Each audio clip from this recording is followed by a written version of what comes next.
42 వయసులో 30 ఏళ్ల దాంపత్య జీవితంలో బైకార్న్యుయేట్ గర్భాశయం సమస్య కారణంగా సంతానం కలుగక పిల్లల కోసం అప్పులు చేసి మరీ అహర్నిశలు ఎండనక వాననక దశాబ్దాలుగా ఆసుపత్రుల చుట్టూ తిరిగి తిరిగి అలిసిపోయిన వీరికి ఒక ఆఖరి అస్త్రంగా కనబడ్డారు డాక్టర్ పద్మజ గారు.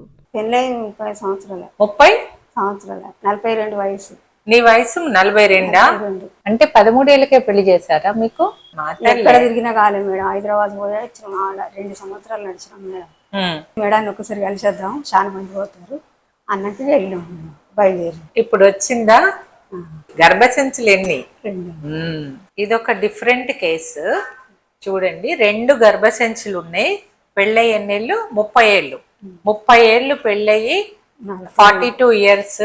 2 యూట్రస్లు ఉన్నాయి. ఇది లెఫ్ట్ సైడ్ ది, ఇది చిన్నగా రైట్ సైడ్. చూడు, ఇది రైట్, ఇది left.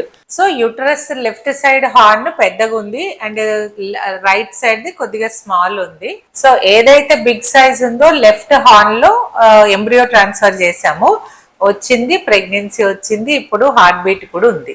So 30 years married life అయినా సరే, తిరిగి తిరిగి 42 ఇయర్స్ అయినా, ఫస్ట్ IVF లోనే బైకార్నేట్ యూట్రస్ లో కూడా మనకు ప్రెగ్నెన్సీలు వస్తాయి. అది కరెక్ట్ సెంటర్ చూస్ చేసుకొని వెళ్ళాలి.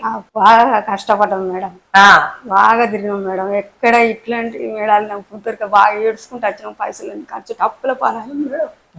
ఇక అప్పుల మళ్ళీ మేడం దగ్గరికి ఒకసారి వేద్దామని మా ఆయన బయలుదేరి ఇక్కడ మేడం నీకైతే ఫస్ట్ సార్కే వచ్చింది కదా.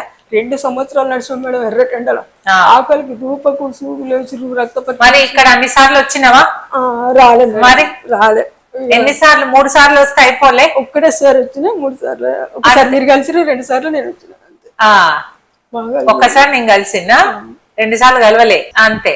పిల్లల్ని కనాలి అనే వీరి కొండంత ఆశకు బైకార్న్యుయేట్ గర్భాశయం గుదిబండలా మారి ఈ దంపతులను 30 ఏళ్లుగా హింసిస్తున్న సమస్యను ఒక గుండు పిన్నులా తొలగించారు.